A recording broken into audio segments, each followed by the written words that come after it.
عظیم جگہ پر اور عظیم جگہ کے اندر آپ صلی اللہ علیہ وسلم نے بد دعا فرمائی، بلکہ جبریل امین نے بد دعا فرمائی اور آپ صلی اللہ علیہ وسلم نے اس بد دعا کے اوپر آمین کہا ہے۔ آپ صلی اللہ علیہ وسلم جب ممبر کی پکٹیوں پر چڑھے، سیڑھیوں پر قدم رکھا، 3 مرتبہ آپ صلی اللہ علیہ وسلم نے آمین کہا۔ صحابہ کرام نے پوچھا کہ اللہ کے رسول صلی اللہ علیہ وسلم آج ہم نے نئی بات سنی۔ آپ صلی اللہ علیہ وسلم نے وضاحت کرتے ہوئے فرمایا کہ جب میں نے قدم رکھا، جبریل امین آئے اور کہا وہ شخص ہلاک ہو جائے، برباد ہو جائے، تباہ ہو جائے جس کے سامنے آپ کا نام لیا جائے۔ کون کہہ رہے ہیں؟ جبریل امین علیہ الصلوۃ والسلام کہہ رہے ہیں کہ اے محمد صلی اللہ علیہ وسلم آپ کا نام لیا جائے اور وہ اپنی زبان سے چھوٹے سے چھوٹا درود نہ بھیجے، وہ شخص ہلاک اور تباہ ہو جائے۔ آپ صلی اللہ علیہ وسلم نے فرمایا کہ میں نے آمین کہا۔ دعا کرنے والے عام انسان نہیں، عام مخلوق نہیں، بلکہ فرشتوں کے سردار، اور اس بد دعا پر آمین کہنے والے نبیوں اور رسولوں کے سردار، اس شخص کا کیا عالم ہوگا، اس شخص کا کیا انجام ہوگا کہ جو شخص اس بد دعا کا مستحق بن جائے۔ تو میرے بھائیوں، ضرورت اس بات کی ہے کہ ہم پیارے نبی علیہ الصلوۃ والسلام سے اگر محبت کے حقیقی دعوے دار ہیں تو حقیقی محبت یہ ہے کہ آپ کی اتباع کی جائے، اور جب بھی آپ صلی اللہ علیہ وسلم کا نام لیا جائے ہم صلی اللہ علیہ وسلم کہیں، آپ صلی اللہ علیہ وسلم کے اوپر درود بھیجیں۔ اور صحیح مسلم کی روایت جس کے راوی حضرت عبداللہ ابن عمرو بن عاص رضی اللہ عنہما ہیں، کہتے ہیں، صحیح مسلم کے اندر یہ حدیث 384 نمبر پر موجود ہے، کہتے ہیں کہ میں نے پیارے نبی علیہ الصلوۃ والسلام کو کہتے ہوئے سنا جب مؤذن اذان دے تو تم بھی ویسے ہی کہو جیسے مؤذن کہتا ہے، اور جب اذان ختم ہو جائے فَإِنَّهُ ثُمَّ صَلُّوا عَلَيَّ، پھر میرے اوپر درود بھیجو، میرے اوپر دعا کرو، درود پڑھو۔ فَإِنَّهُ مَنْ صَلَّى عَلَيَّ صَلَاةً وَاحِدَةً صلی اللہ علیہ بہا عشرا، کیونکہ تم ایک درود بھیجو گے، اللہ رب العالمین جو اس کائنات کا خالق اور مالک ہے، احکم الحاکمین ہے، بے پرواہ بادشاہ ہے، وہ تمہارے اوپر 10 درود بھیجے گا، 10 رحمتیں نازل فرمائے گا۔ درود پڑھنے سے ہم اور آپ کو کتنا فائدہ ہوتا ہے معلوم ہے؟ ایک درود پڑھنے سے اللہ رب العالمین 10 درجات بلند فرماتا ہے، 10 مرتبہ اللہ رب العالمین رحمتیں نازل کرتا ہے، 10 نیکیاں لکھ دیتا ہے، 10 گناہ ختم کر دیتا ہے، اور اللہ اور فرشتوں کی رحمت کا اور دعا کا انسان حقدار ہو جاتا ہے، اللہ کی تعریف کا انسان حقدار ہو جاتا ہے۔ ان اللہ وملائکتہ یصلون علی النبی یا ایھا الذین آمنوا صلوا علیہ وسلموا تسلیما، اللہ اور اس کے فرشتے پیارے نبی علیہ الصلوۃ والسلام کے اوپر درود بھیجتے ہیں۔ اے مومنو، آپ بھی اللہ کے رسول صلی اللہ علیہ وسلم کے اوپر درود اور سلام بھیجو۔ اور پیارے نبی علیہ الصلوۃ والسلام نے فرمایا کہ اے میرے امت کے لوگوں، جمعہ کا دن عظیم دن ہے، مبارک دن ہے، اس دن کے اوپر، اس دن کے اندر میرے اوپر کثرت سے درود پڑھا کرو۔ یوں تو ایک انسان عام حالات میں بھی آپ صلی اللہ علیہ وسلم کے اوپر درود بھیجتا ہے، لیکن جمعہ کے دن اس کی تاکید اور زیادہ ہو جاتی ہے،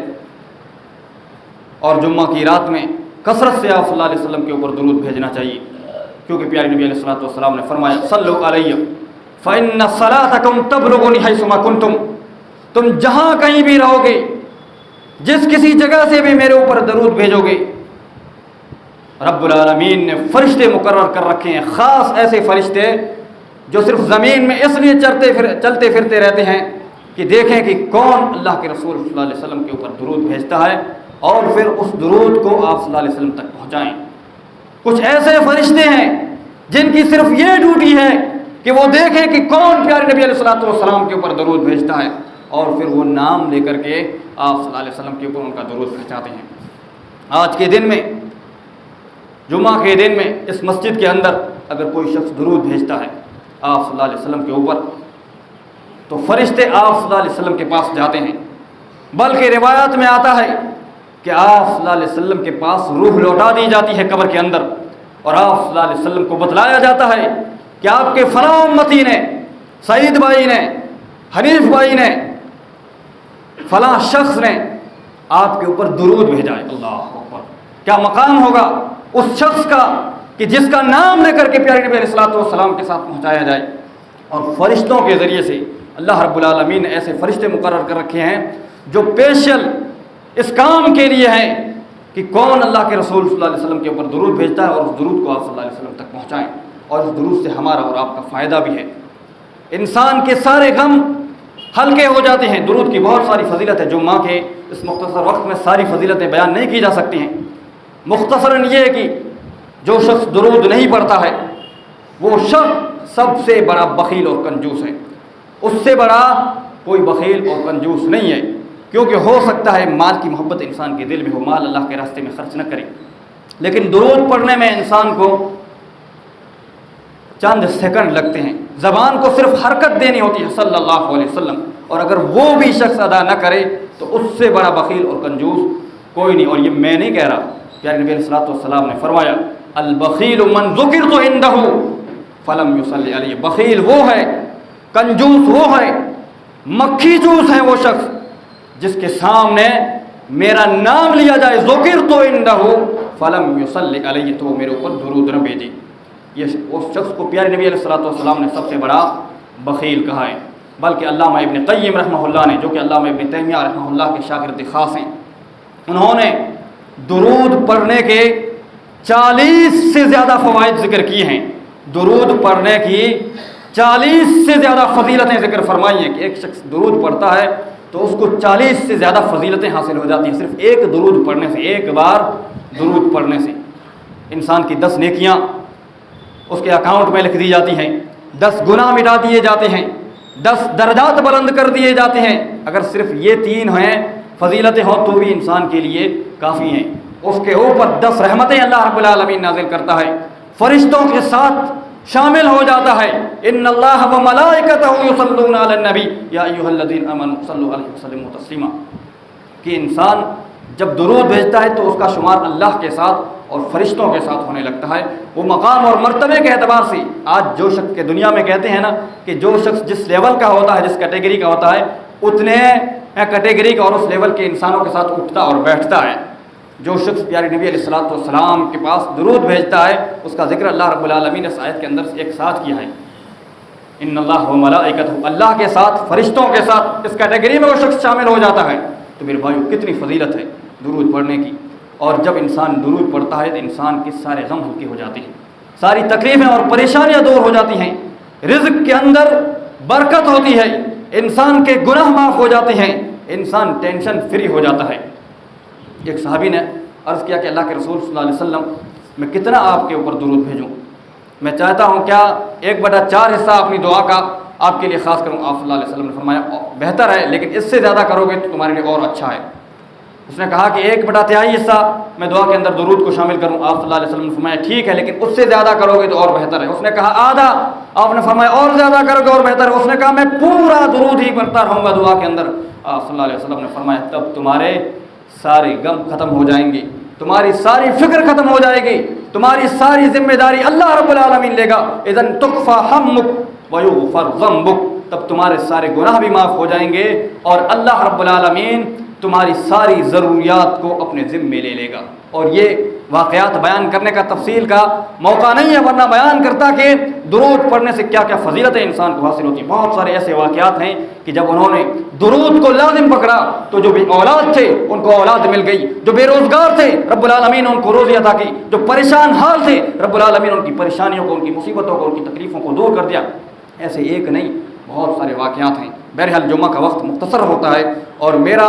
پہلے سے ہی رجحان ہے، آج سے کئی سالوں سے پہلے، کہ جمعہ کا خطبہ مختصر ہونا چاہیے، انتہائی مختصر ہونا چاہیے، اور اس چیز کی طرف توجہ دینے کی بھی ضرورت ہے۔ اور ایک خاص یہاں پر تنبیہ کرتا چلوں کہ ہمارے اور آپ کے انڈیا اور پاکستان میں یا بر صغیر میں جو خاص طور سے جمعہ کے ختم کرنے کا جو وقت مقرر ہوتا ہے یہ درست نہیں ہے،